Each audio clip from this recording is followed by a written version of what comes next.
Hi, it's Sylvester, and I want to talk about Eugenia Cooney. If you don't know who Eugenia Cooney is, she is an influencer who is primarily known for being incredibly skinny and suffering with an eating disorder. So yes, I am going to be talking about eating disorders in this video, and so if that is not something that you're okay with, this is not the video for you. I am going to be defending Eugenia Cooney. Specifically, I'm defending the fact that she suffers with an eating disorder. I am not defending her for anything else she might have done. I don't know much about her, but if she's said or done anything problematic in her career, that is not what this video is about. This is specifically about her weight and her eating disorder. And when I say I'm defending her for having an eating disorder, I am not saying that I am defending eating disorders. I am not saying that I like eating disorders and I think people should have them. I just think that people need to lay off Eugenia Cooney for having an eating disorder, because an eating disorder is a mental health condition and it is not her fault. Perhaps it's her fault for not trying hard enough to get help, but her mental health condition is not really our business. And trying to tell her that she is killing herself, trying to tell her that having an eating disorder is bad, is frankly insulting. Because a person who has an eating disorder is usually very, very aware of the fact that what they are doing is bad and that having an eating disorder is a very hard experience and not a very positive experience. It is very similar to any other mental health condition. Like, hating Eugenia Cooney for having an eating disorder is like hating somebody for suffering with depression. It's ableism. At the end of the day, it straight up is ableism. And if you hate a person who has depression for not trying hard enough to get help, then you are actually, you might think that you're helping them, but you're really not. Because again, a person who suffers with depression is usually pretty well aware of the fact that having depression is very hard and not a good and fun experience. Just like Eugenia Cooney is well aware of how difficult it is to suffer with an eating disorder. And so again, trying to tell her that what she's doing is killing her, it's not going to help. It really, really isn't. It's like, I'm somebody who smokes cigarettes because it's an addiction. I know it's killing me. I know it's bad for me. I know I shouldn't do it. But a million people can come up to me and yell at me and call me names and tell me I'm going to die and say I shouldn't do it. And the fact of the matter is, I'll quit when I'm ready to quit. I'll get help when I'm ready to get help. And I'm trying to cut back. I'm smoking less than I used to smoke, even though I still smoke a lot. It's still better than it used to be. And so, I'm doing what I can. But at the end of the day, it is my body and my choice. If I want to smoke cigarettes, knowing the risk, then you can't really do much about that. And you kind of just have to respect that that is my choice. And I know that's really hard to do when you watch somebody that you care about hurt themselves. And the whole my body, my choice thing becomes a little bit more nuanced when we're talking about harmful behaviors. But I do firmly believe in the my body, my choice motto. I think it is Eugenia Cooney's choice. And Eugenia Cooney will get help when she's ready and if she's ready. We can't force it upon her.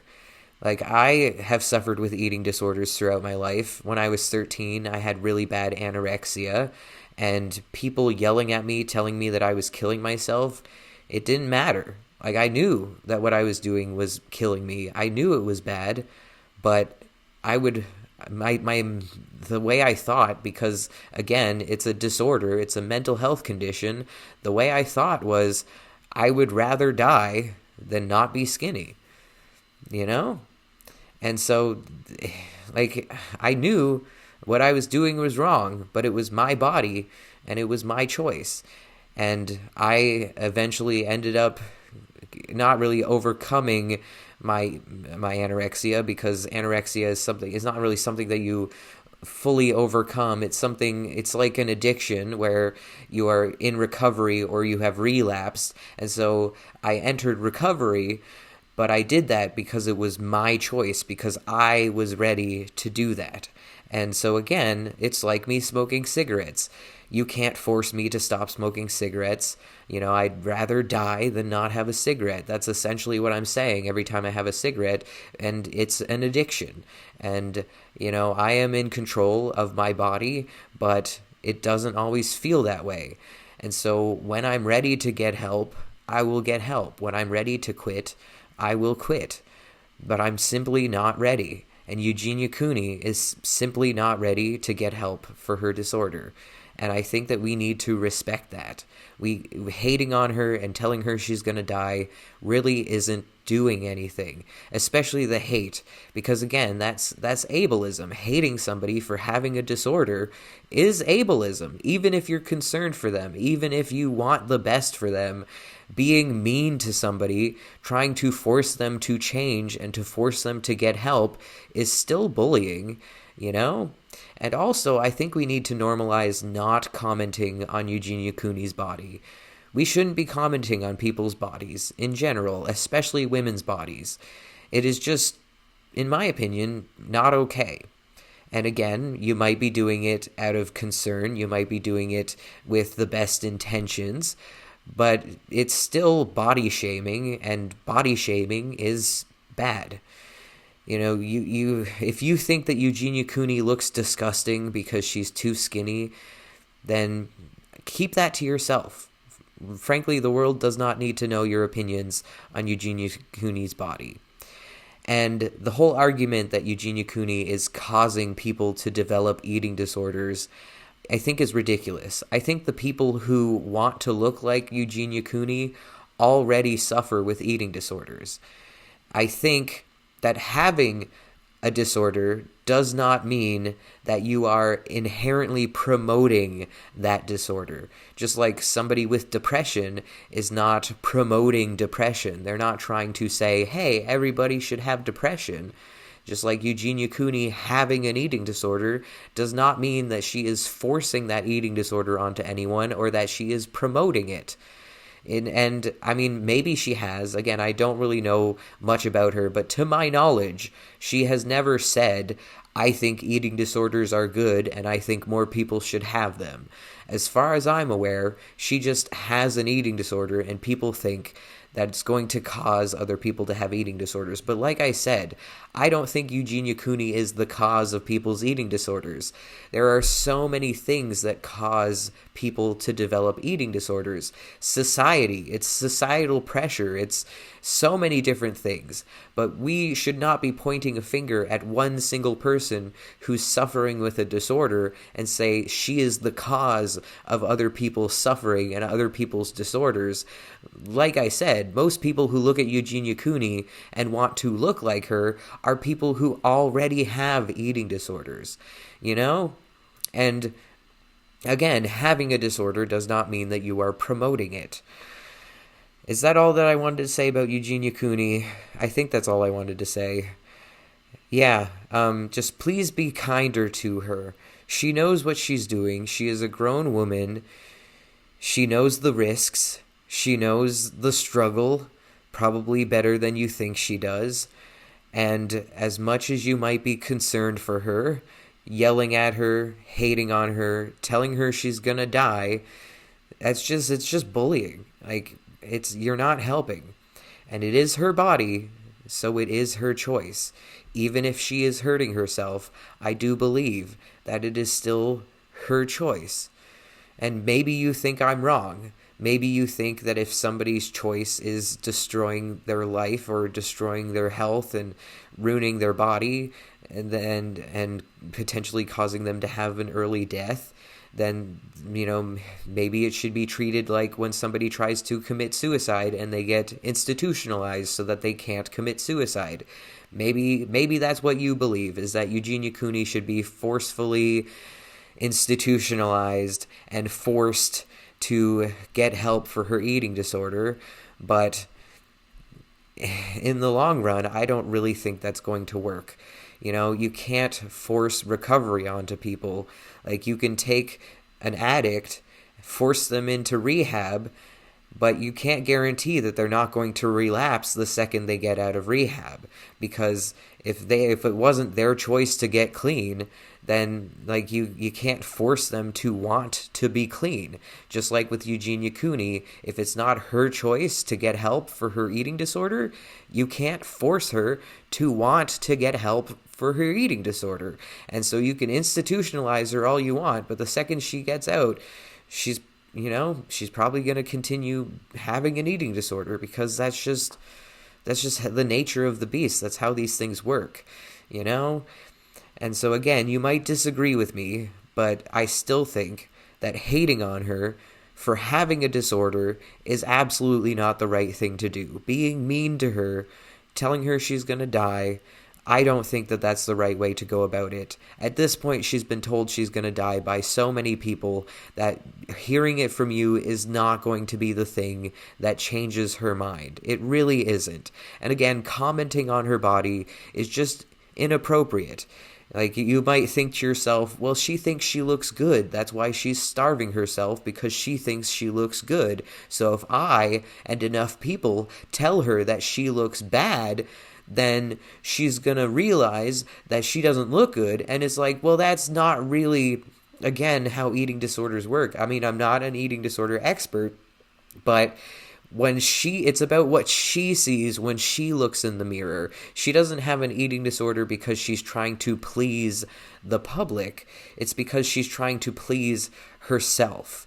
Like when I suffered with anorexia when I was 13, no matter how many people told me, you're too skinny, I did not care if people thought that I was too skinny, if people thought that I was unattractive because I was too skinny. I liked what I saw when I looked in the mirror, because I wanted to see all of my ribs hanging out. I wanted to see a skeleton with some skin on it when I looked in the mirror. That's what I wanted to see. It wasn't really about, and I know that eating disorders a lot of times are caused by societal pressure and expectations that are put on us, telling us that we need to be skinnier, but it's not that people develop eating disorders because they are trying to please other people. It really is about trying to please the eating disorder voice in your head, And so it's again, like you can tell somebody who smokes cigarettes that it's gonna make you ugly, it's gonna make your teeth yellow, it's gonna give you wrinkles, it's gonna age you prematurely, blah blah blah, it's gonna make you ugly. Well, I don't smoke cigarettes to please the public. I smoke cigarettes to please myself, because again, it's an addiction, and my brain really, really likes and wants cigarettes.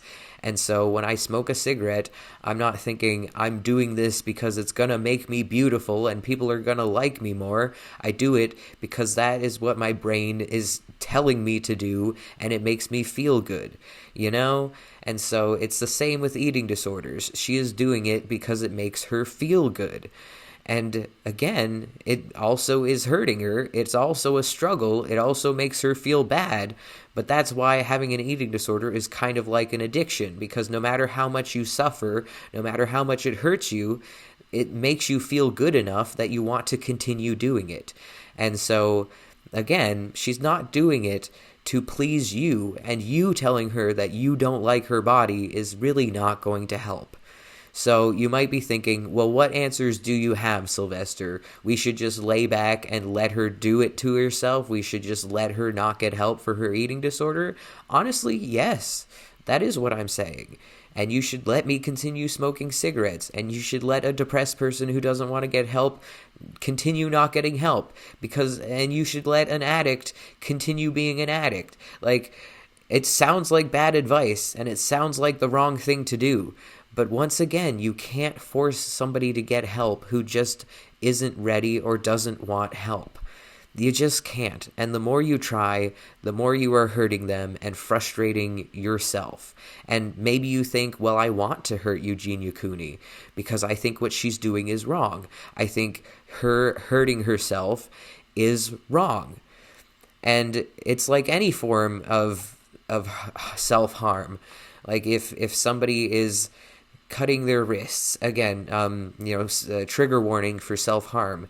If somebody is cutting their wrists and you punish them for that, you hurt them because you are mad at them because they are doing this bad thing, they are hurting themselves, you are not helping them. You are just adding more pain. Like if you walk in on your child slicing their wrist open in their bedroom and you decide to smack them and ground them for a week, do you really think that that's going to help? Do you really think that being physically assaulted is going to make them want to stop cutting themselves? You think that's just going to cure their self-harm?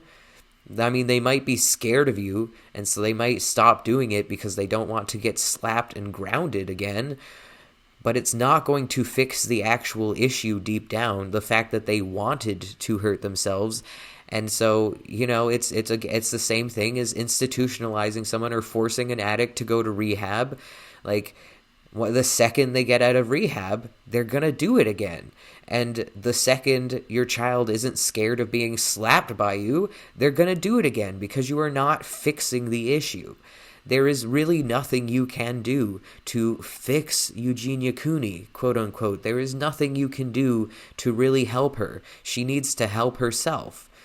And if she doesn't want to do that, or if she's not ready to do that, we have to just accept it. And if you don't like it, you don't have to engage with her content. You can just walk away. I think that is the right thing for you to do, is to just walk away. Again, maybe I'm wrong. Maybe we should force people who have eating disorders to be institutionalized until they fix their behavior. Or maybe we should punish them and send them to jail until they learn better. But I don't think that that's the right thing to do, personally. I really don't. So that's all I have to say. Thank you so much for watching. Have a great day. Stay frosty. Bye.